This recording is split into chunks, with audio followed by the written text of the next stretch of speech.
The reality on the ground is biodigester construction is not hard. What is actually hard is how to get clients and explain it to them, to convince them to source the business to you or to give you that contract. So that's why we say, how do you construct a biodigester and construct it effectively? And how do biodigesters work? Will you be able to explain it perfectly to somebody if they should ask you how the technology works, knowing that the background to this technology is quite new to us? What we know and what we have gotten used to over the years is not what it is anymore.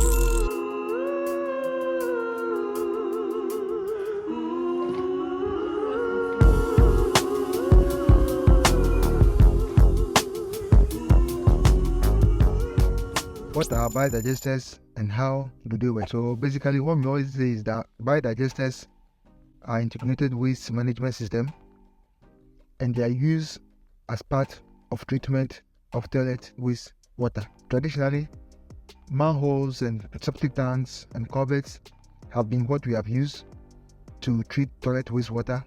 So a team comes to your site and they dig about 12 feet by 10, do all the concrete works and the top slab with all the iron rods and stuff. And then when you flush your toilet from the inside the house, the feces and the water are together.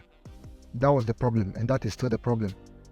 You need a tanker or a truck to show up to come and collect the physical feces. And then the problem in Ghana most of the time was that when they take it, they don't know where to send it, so they end up in the sea and they are polluting our environment.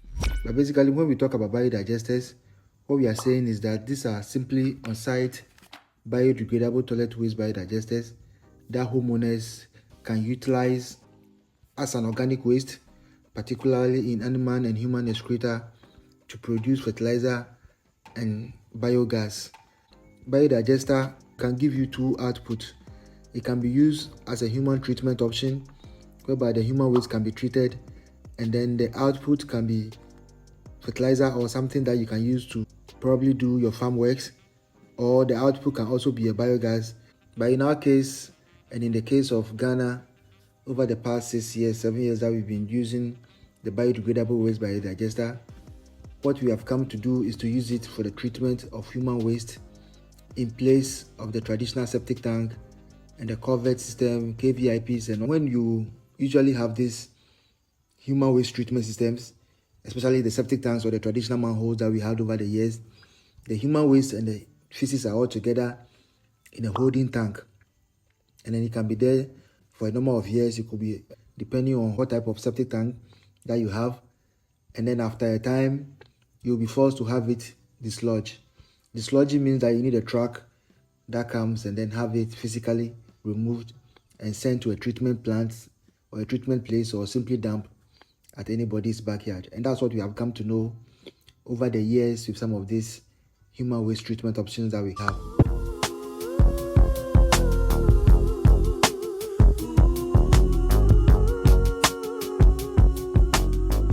So how do biodigesters work? Basically, when you have a biodigester constructed for your house, it can be 3-bedroom, it can be a 4-bedroom, it can be an apartment, it can be a church, it can be a restaurant. I mean, all sorts of places whereby human waste is disposed, biodigesters can treat them. So you have a biodigester done mostly for the water closet or the flush units in the house. And then the human waste, when it's flushed, digesters usually have chambers in them, or they must have chambers in them. So what happens is there is going to be a rapid separation of the human waste from the wastewater or the flush units. The units flushed, that's the water, will be separated either into a so-called pit, into a drainage system, and into any other option that's available for the treatment of the wastewater. The human waste then remains in the biodigester, as the name suggests, and then microorganisms, including microbes and other bacteria, will work on it and break it down for easy disposal.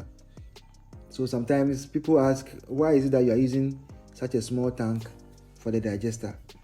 The understanding is that because you are operating in an oxygen-free environment and the human waste is going to be broken down, there's virtually nothing that's going to be left in the digester, and as such you do not need a big tank to hold the human waste.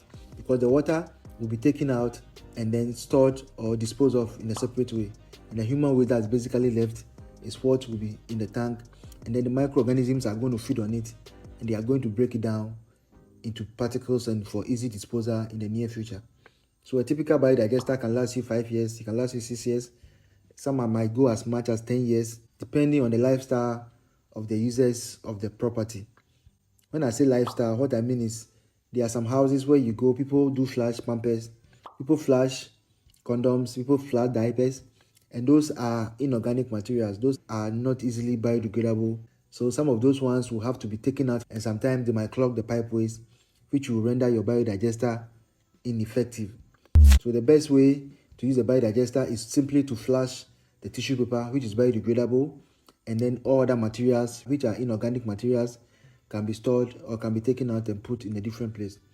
When you do a biodigester and you have it done in such a way that only tissue paper is what you flash together with the human waste, you are guaranteeing the long-lasting use of your biodigester.